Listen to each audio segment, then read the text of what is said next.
हमारे चैनल में आपका स्वागत है। अगर आपको हमारी कहानी पसंद आए और आप ऐसी और कहानियाँ देखना चाहते हैं तो लाइक, कमेंट और सब्सक्राइब जरूर करें और कमेंट में बताएं कि आपके हिसाब से कहानी का अंत सही था या गलत।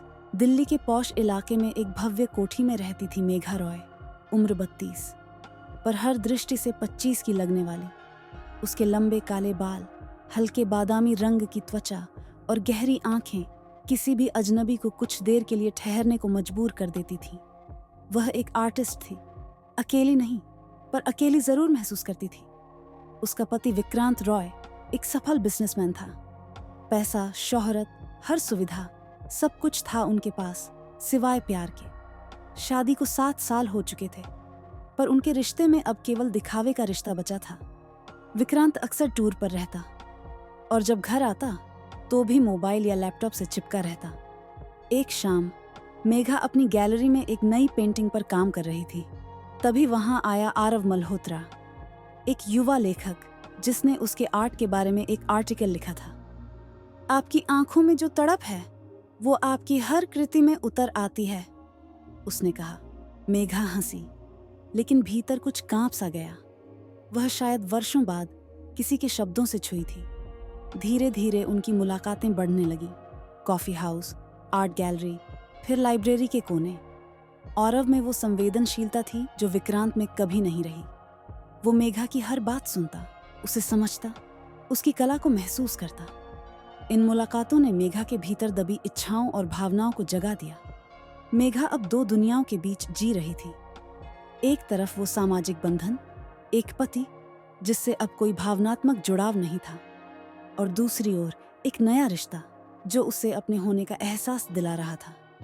लेकिन ये सिलसिला छुप नहीं सका। एक रात विक्रांत ने उसके फोन में आरव के मैसेज पढ़ लिए। वो गुस्से में पागल हो गया। मेरी इज्जत का क्या होगा? तुम क्या चाहती हो कि मैं तलाक देकर सबके सामने तमाशा बन जाऊं? विक्रांत ने उसे धमकी दी। अगर आरव से मिला तो उसके लिए बहुत बुरा होगा। उस रात मेघा ने पहली बार डर के बजाय नफरत महसूस की। उसके भीतर कुछ टूट गया था। अगले दिन एक सुरमई शाम थी।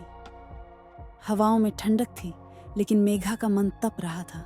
उसने विक्रांत के लिए एक डिनर तैयार किया। मोमबत्तियां, वाइन, म्यूजिक। विक्रांत हैरान था।